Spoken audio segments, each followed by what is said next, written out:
Preacher Girls. Welcome to another episode of the Preacher Girl YouTube channel, podcast, video blog, and all of the above. Today is going to be ridiculously amazing, especially if you have ever been stressed out or so anxious or suffer from chronic anxiety, or you're one of those people that worry about things that have never happened, or maybe you've had so much trauma that you can't stop worrying. Today is especially designed for you. And I think that includes all of us girls, all of us women, at one point or the other have come up to that place in our life, or maybe our life is like that right now, where we can't make sense of things.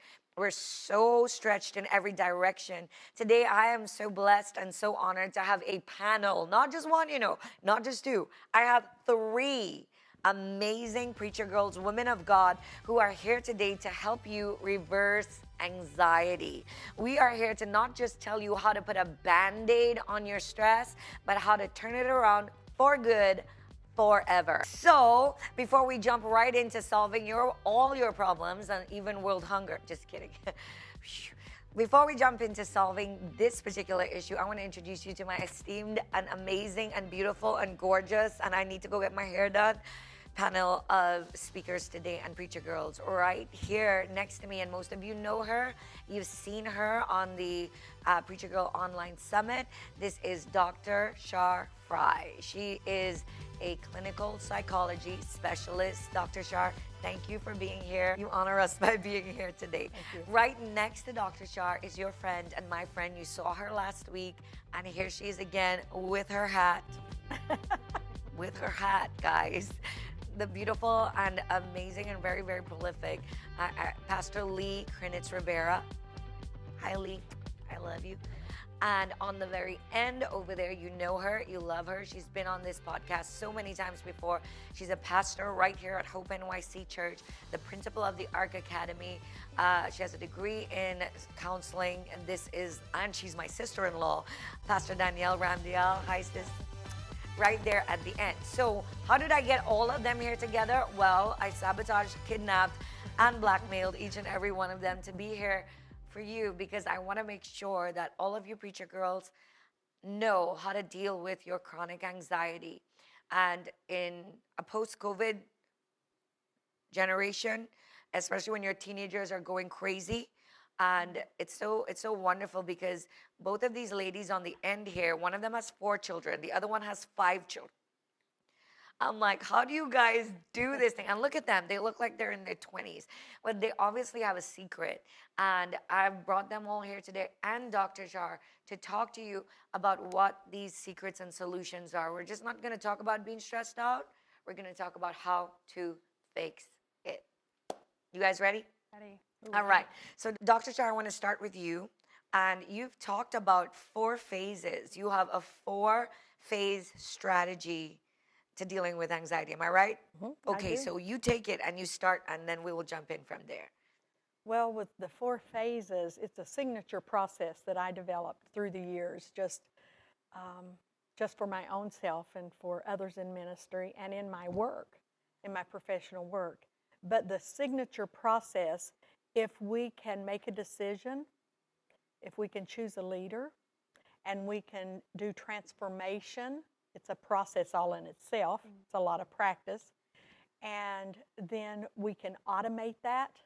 We can make the changes necessary. Wow. So Dr. Char has developed this system, a 4-part system. And I'm a systems person. I love that. If you can tell me, do A, B, C, and D, then I could get it done. And today we're going to talk about that process. Now, I saw you girls shaking your head like, that makes sense. We know what that means. What did she say that really hit you? What was it that when she said it, you thought, The moment you use the word decision, the light bulb went off. Because I think sometimes so often we waver between 2 spaces and we procrastinate. And I think that when we do finally make a decision, it really helps, with just kind of moving forward and letting go of whatever was behind. It propels us into the future. So that kind of just stood out. That's cool. Yeah, I agree. I think specifically when you went in to start talking about it's your own choice, it's your own decision. For me, what I've always taught and what I've always learned on my own is that, you can have issues or anxiety that will come up, but ultimately, I believe it's in the person learning how to take responsibility, to be able to say, look, I am going to be the one that's going to take charge and make the changes and do the things that I know that are necessary to overcome anxiety.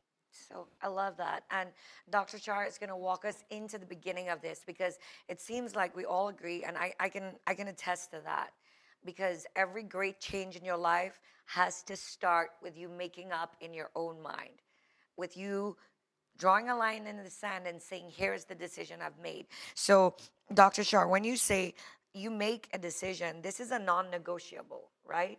Tell us what that looks like. What do you speak to them and say, what does that mean when you're telling them you have to make a decision? When we have anxiety, when we live with stress, and we typically, as women, as human beings, we run to behavioral changes. We want to change a behavior to fix whatever is wrong in our lives. But a decision starts with what we believe.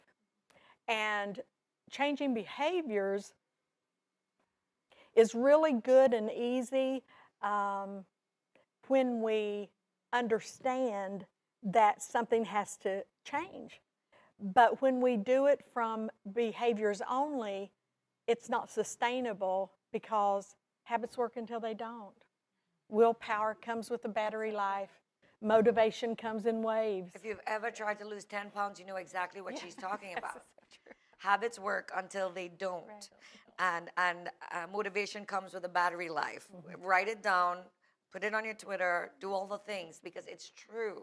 You can decide that you're going to lose those 10 pounds or whatever it is that life decision is, but eventually, if you're just running on a fickle decision, you're going to run out of steam, right? But you're talking about the kinds of decisions that are life-changing decisions. Do you have to base that, say perhaps for those of you who might really have a weight issue where it's threatening your health now?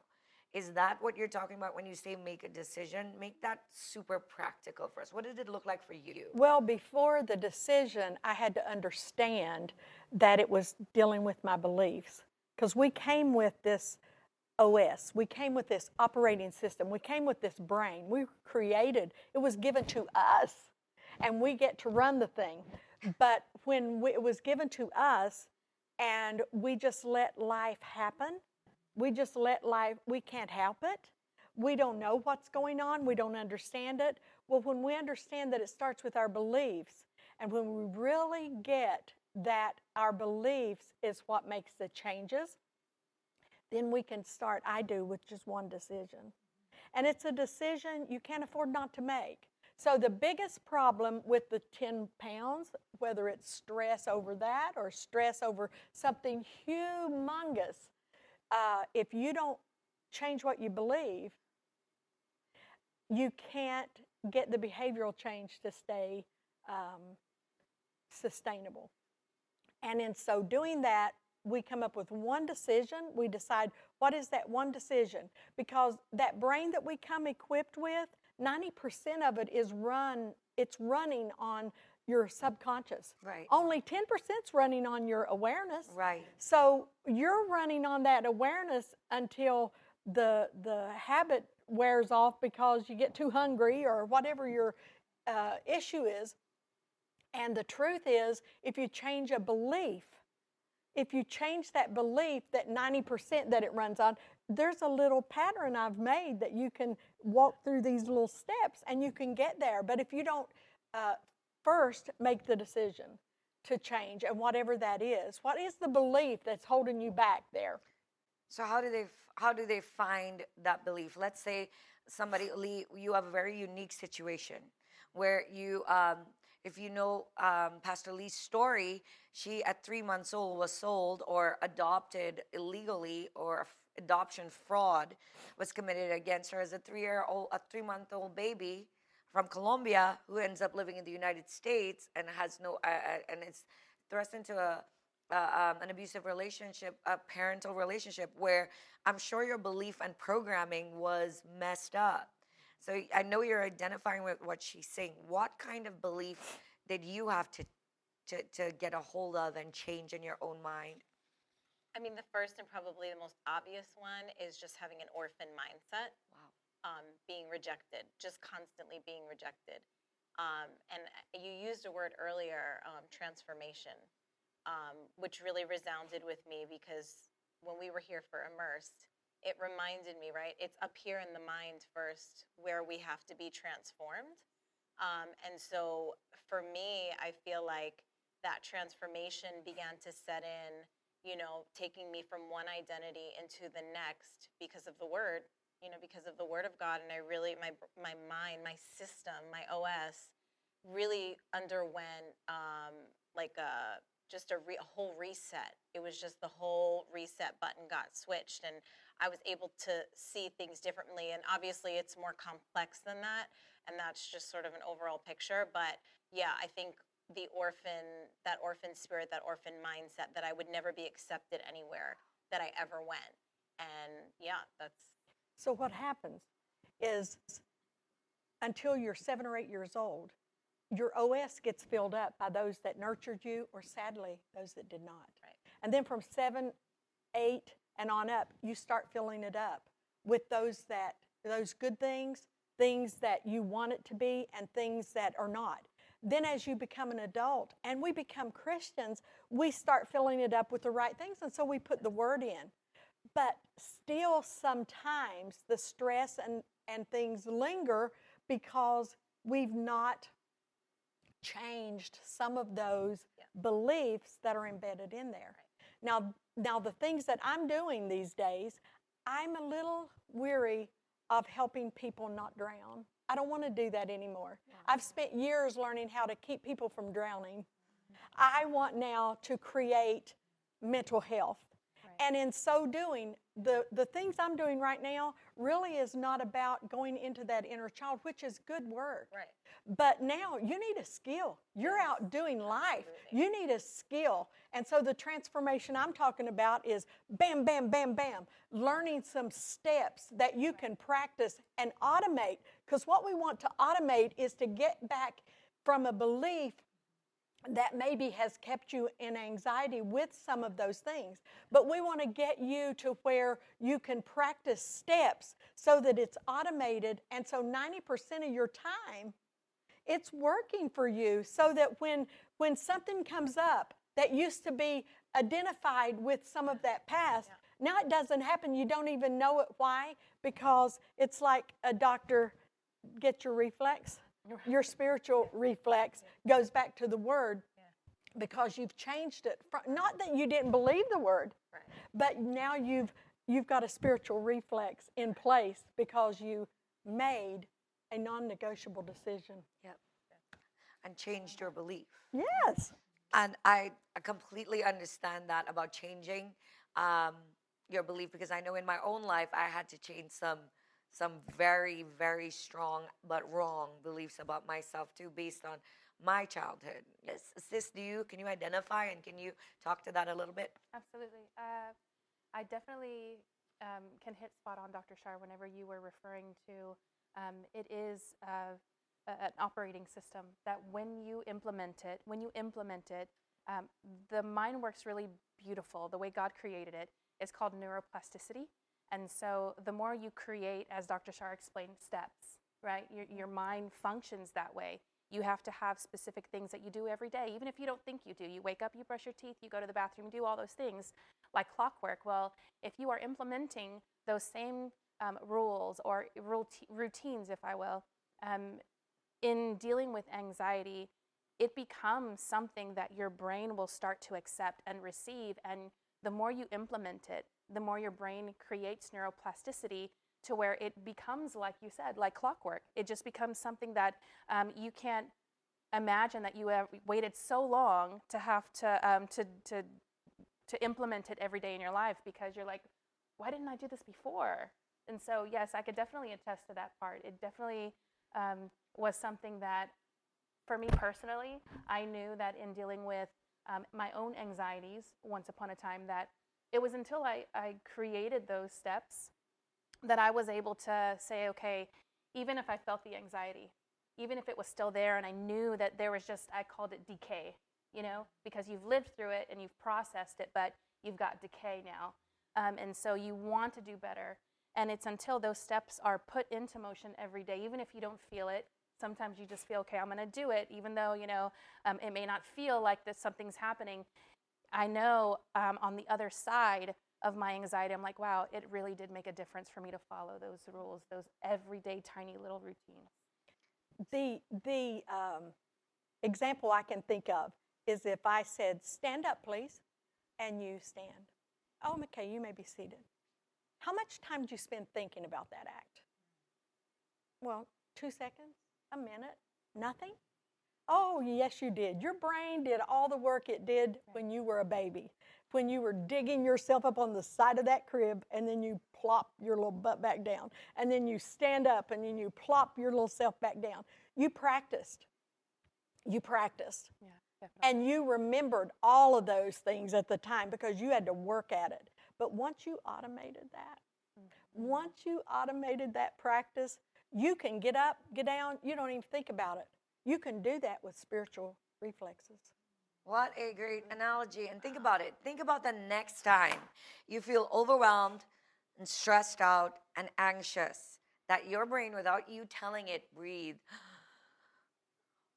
count backwards, without you having to coach yourself, it naturally kicks in, just like the stand-up reflex.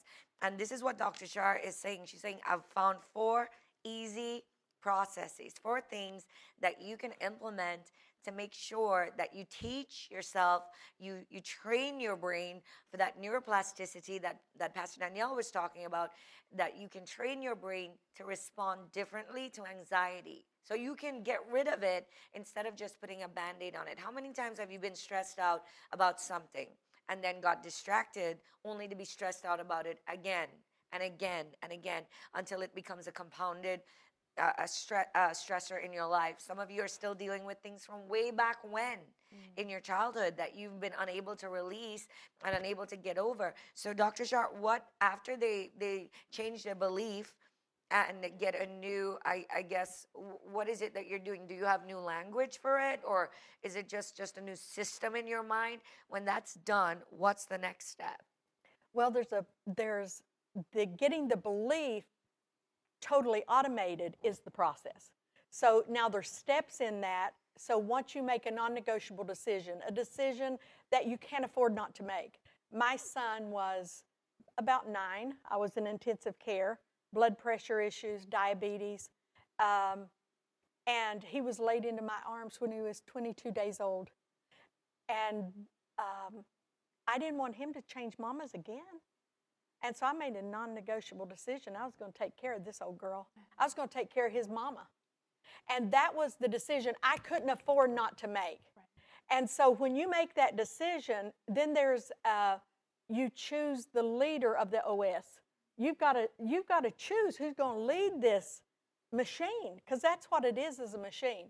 It is a system, and it's a system that can easily work. So the next step after a non-negotiable decision is who's going to be the CEO of your company. I mean, with me, with diabetes, I have an endocrinologist, I have a primary care physician, I have a nutritionist, I have a podiatrist. I have different people on my team. But I finally decided I needed to be on the team, and I became the CEO. But the CEO is not just taking care of my physical body, but the CEO takes care of the thoughts, the emotions, and the words. Now that's a big secret in my life. Those have a process of transformation, getting you so moved with that decision that you get it automated. Now, you can do 17 at a time. You can make 17 life-changing decisions at a time. But it's easier for this old girl to do one at a time. And when I do one at a time, it keeps me from multitasking and my brain going from place to place, because we have so made multitasking fun in the society we live, but your brain only does one thing at a time. Yeah. And Go ahead. and you can work at That's my 17. soapbox. You can work at 17 at a time and make the OS line up the way it should. But if you will get you a good CEO, and the secret is this, the secret sauce is you're it. You're it. I wonder how many of us out there have, and you guys listening to me, who is the CEO of yours, of your company, of your mind space and your operating system? Sometimes it's not you. Think about it, especially for you young people and those of you who are moms and working moms especially. Who's controlling what your brain is doing? Is it social media? Is it your school? Is it what you've heard on the news today? Is it a spouse or your children today? What is in charge of the way that you think and the things that go through your mind? And really, Dr. Char has developed the tools to make sure that you know, it doesn't matter what age you are, how to be in charge of the operating system that you call your brain. Because it's the worst possible scenario for somebody else to be controlling what I think. But we live in that world, don't we? Right. Where almost everybody's being controlled by what somebody else is saying. Well, and we don't think we have control over our own emotions, our own thoughts. Yeah. Thoughts are at best are thoughts. They're suggestions. Who made them? Okay, stop. Just go back to that. I wanted to just go back to what did you hear what she just said? We don't think that we have control over our own emotions. Wait, I got to just sit with that for a little bit, because you're right. At first, when you first hear it, you're like, well, that doesn't make sense. Of course I have control, but you don't. We always say, I couldn't help myself when I flew off the handle, when I got so emotional, when I yelled at my spouse, when I was mad at my children. I didn't have a choice. I had no control. Talk to us about that. It's because your brain was working in the 90% of the time. When you were 10% with the lady that got your parking spot at Walmart, you had enough, everybody around knew you, and so you had control there. But it's by the time you get home, and it's the time you kick the dog or you're frustrated at somebody at home, it's because you've run out of that willpower. You've run out of that ability to do it. Why? Because your 10% of the brain that you're using, you've used up. Now you're working on your subconscious. You want to get the subconscious doing it as well. And so that's why we need to understand that there's a chicken in there that tries to talk. Well, I can't help it. It's just what life is doing to me today. Or it's the bully saying, nobody's going to tell me I can't get tired. Right. And I can't help what these thoughts are doing. There's too many of them. I can't stop them. I'm not to blame. When the truth is, thoughts are just suggestions. We decide. We can decide in calm. We can decide because we're the boss of us. Right. We can decide if we're going to ignore them. We can decide if that aligns with the belief I want. We decide. I heard somebody say your thoughts are like the subway. You can choose to not get on it. Right. You can choose to let that just pass you by and take the next one. But sometimes we think we've got to jump on every thought that crosses our minds. Do you ladies have anything to add or say? I know you do. Yeah. I see your eyeballs. I know. All of it. Well, I think for me, that was like a defining moment where I realized I didn't have to allow my thoughts to control me, was when I stopped and I became aware and conscious that I had a choice. And I think for so long, I just allowed my emotions and my thoughts to rule me, the things that were embedded in that operating system. And doing the work, right? Like you were talking about, doing the work, whether it was making these identifications through sitting down with a therapist or, a friend or somebody that was giving me advice. It was identifying there is an issue, but I have a choice and I have a part to play, and I do have to be responsible and take part of that responsibility, even though I might feel weak and I can't make these choices. But I think what really helped me was becoming aware and saying, oh, wait, I don't have to let this get crazy. This doesn't have to get ugly. Like the train, I don't have to get on this. I actually am in control of this outcome, because I used to believe that the outcomes were, it was out of my control, if that makes sense. Absolutely. And when I became aware of the moment, like you said, when I think I'm interpreting this right, but when I got out of that autopilot mode, when I got out of just functioning out of my subconscious, and I just realized, oh, I can affect the change by not serving this emotion, by not like giving my whole self over into this moment. I can let this pass. And I kind of had like this experience where I just sat back and watched the outcome of it be so different. And then consciously like practicing that has made, I know for me, like a world of change. You're absolutely right. It's absolutely correct. But what we're wanting is so that when we're operating in that 10% of the time of awareness, that consciousness, we are working a process so that the 90% of subconsciousness, it doesn't need us to be thinking about standing up, sitting down all the time. We need to get it to where the subconscious is so full of what we believe, what we want to believe, because your brain believes you more than it believes anybody else. That's so true. And so that's why then the feelings we get after that, after make the decision of who's the boss of you, and you decide, I'm going to check these thoughts. Is that what I align with? Is that not what I align with, to get me what I want, so that in my awareness and then in my 90% of subconsciousness, that it's going to be what I want. Then it comes to our feelings and to our words. And we create it, we build it. And as we do that, we practice and then we automate. So then while we are aware and we're working with the mindfulness on those things that we do every day, all day long, we all want to be the best person that we can be. We want to be that great, whether it's a professional, mama, wife, we want to be great leaders in the church. And yet, if 90% of our work, our subconscious, is fighting against us because there's things embedded in their codes that we say we don't believe, but in our subconscious it's working against us, then we need help. And we don't always have time now for 3 years of therapy. I'm your girl if you need 3 years of therapy, but I know that there's skills that we can learn now. Yes. And there's enough research. When I was doing this years ago, it was taboo for you to come to therapy. So if you came to therapy, we were taught to help you not feel guilty. We didn't want you to feel it was your fault.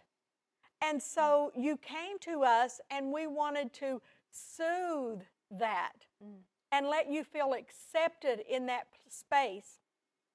But there always was the need for you to take responsibility and see that you're the CEO and it's better that you lead this. And now there's too much out there for you to know that. And so now that you can know that, you can work with that awareness, make you the best you can be, but you can practice a few little tips, a few little strategies, and then that 90%. And then all of a sudden people say to me, I didn't feel a stress this week. Oh my goodness, I didn't feel that much anxiety. And I'm just sitting back smiling, thankful that you're doing it yourself by just practicing and automating the right things, the right beliefs. Woo! We know what gets Dr. Char excited. Sis, you want to add something? You know, I think the most empowering notion is for women and for us, of course, is to know that ultimately we have that choice. We have that choice. I don't know where it was written that females didn't feel like they had the right to choose for themselves. Maybe it was because of what they saw before them, or maybe it was because of what they were taught or what they weren't taught, as what you suggested. But I believe that the most liberating notion in your mind for a female, for a woman, for a mom, for the ladies that carry all and they don't know how to care for themselves. In addition to that, is knowing that, man, you have that choice. You have that choice. And then just to go back what Pastor Lee said, oh, it doesn't have to be that way. Oh, I can decide different. Oh, okay, I can reroute my entire thought process. It really is empowering when you believe that you can do that and you start to implement it. It changes everything.